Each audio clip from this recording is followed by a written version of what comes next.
परम शांति अष्टावक्र गीता का 8वां श्लोक। अहम कर्तेत्य हम मान महाकृष्णा हिदम दंशितः। अहम कर्तेत्य हम मान महाकृष्णा ही दंशितः।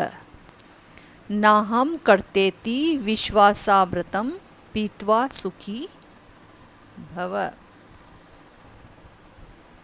हे जनक, अहम कर्ता, मैं इस कर्म का करता हूँ एवं मैं इसके फल को भोगूंगा।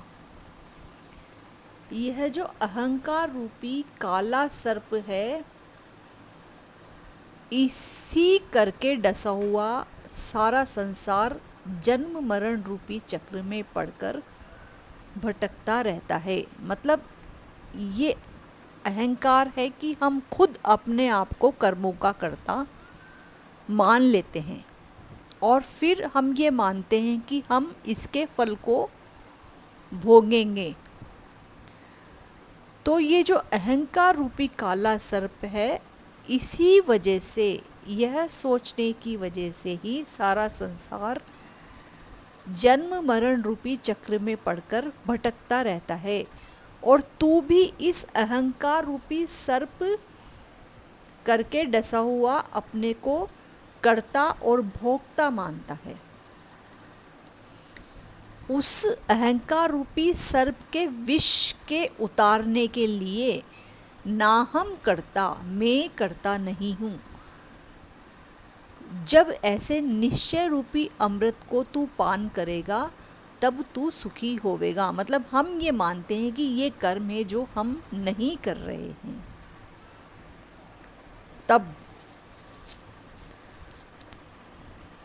तब ही इस जो निश्चय है, ये जो संकल्प है, इस अमृत का पान करके ही तू सुखी होवेगा। अन्यथा किसी प्रकार से भी तू सुखी नहीं हो सकता। जनक जी कहते कि पूर्वोक्त अमृत को मैं कैसे पान करूं? इसके उत्तर को अब अष्टावक्र जी कहते हैं, एको विशुद्ध बुद्धो अहमिति निश्चय वहिन्ना प्रज्वाल्या ज्ञान गहनम वीत शोकः सुखी भव। अष्टावक्र जी कहते हैं कि हे जनक, तू इस प्रकार के निश्चय रूपी अमृत को पी करके मैं एक हूँ अर्थात सजातीय विजातीय स्वगत भेद से रहित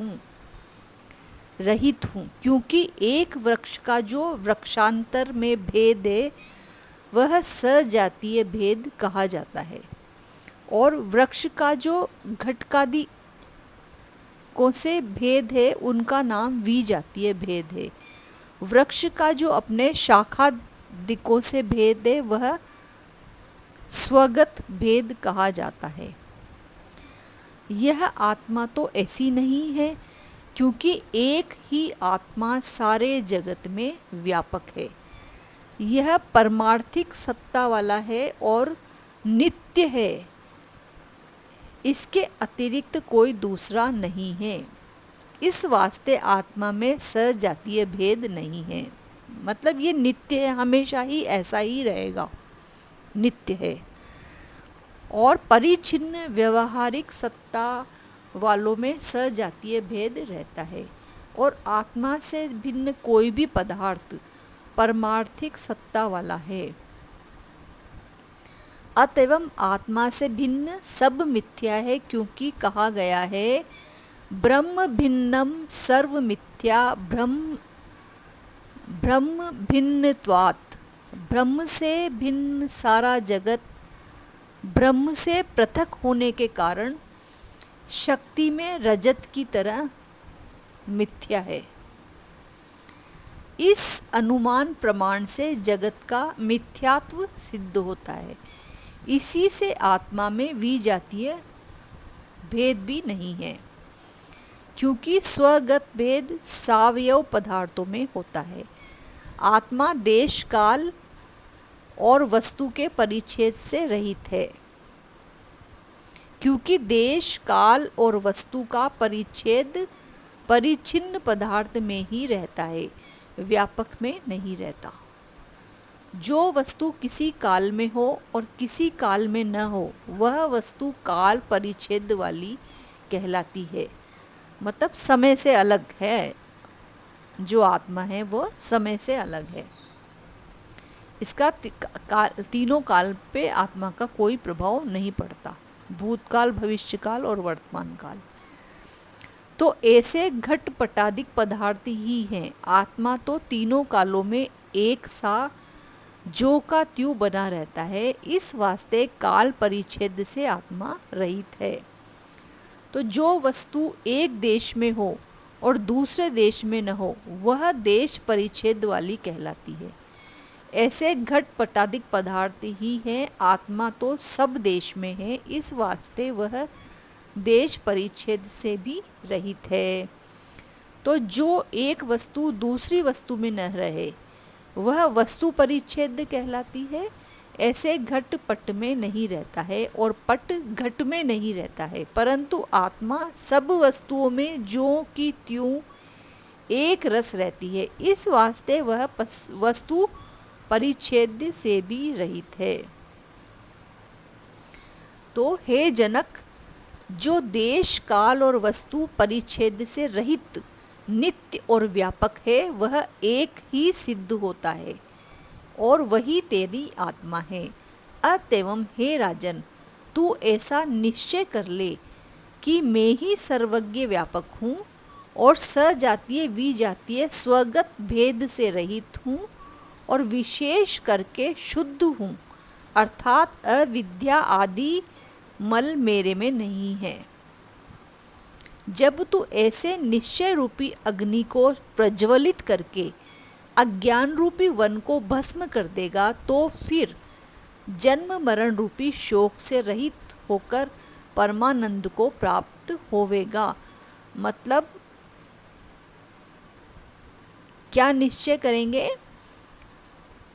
निश्चय रूपी अग्नि को प्रज्वलित करके अज्ञान रूपी वन को भस्म कर देगा। ऐसा निश्चय कर लेंगे कि जो आत्मा सर्वव्यापक है और किसी भी तरह का भेद उसमें नहीं है, न सजाती है न विजाती है, किसी भी तरह का भेद उसके अंदर नहीं है और न ही उसके अंदर अविद्या है। मतलब अविद्या मतलब जो है अज्ञान भी उसके अंदर नहीं है, और जो गुण है वो तामसिक किसी भी प्रकार का गुण नहीं है, निर्गुण है। मतलब जो है सगुण और क्या बोलते हैं इसको, एक वो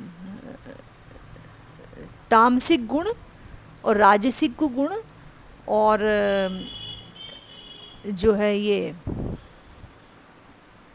सतोगुण, रजोगुण और तमोगुण, तीनों गुणों से रहित है। ऐसा मान लेंगे तब ही जो है जन्म मरण रूपी शोक से रहित होकर परमानंद को प्राप्त होवेगा। तो जनक जी कहते हैं कि हे महाराज, पूर्वोक्त निश्चय करने से भी तो जगत सत्य ही दिखाई पड़ता है। अगर हम ऐसा सोच लेंगे तो भी हमें ये जगत सत्य ही दिखाई पड़ता है। इसकी निवृत्ति अर्थात अभाव स्वरूप से कदापि नहीं होती है, और जब तक इसका अभाव न हो तब तक शोक से रहित होना कठिन है। मतलब जब तक हमें ये जगत सत्य दिखाई पड़ेगा तब तक हम इससे अलग कैसे हो सकते हैं। तो और जब तक हम इससे अलग नहीं हो सकते तब तक शोक से रहित कैसे हो सकते हैं। इससे भी आगे का ज्ञान जानने के लिए हम बापूजी दशरथ भाई पटेल यूट्यूब चैनल पर उनका ज्ञान सुन सकते हैं और उनके साथ विश्व परिवर्तन में सहायक होकर अपने आप को धन्य कर सकते हैं। बेहद की परम शांति।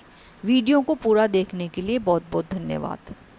बेहद की परम शांति सोचो, बोलो परम शांति। Join us daily for our morning live meditation, Monday to Saturday, 5:30 to 6:30 a.m. Join us daily for live meditation, 10 p.m. to 11 p.m. on YouTube Live. Subscribe now. Website www.paramshanti.org. Email us anant@paramshanti.org. Like, share, subscribe. Join today. बेहद की परम शांति सो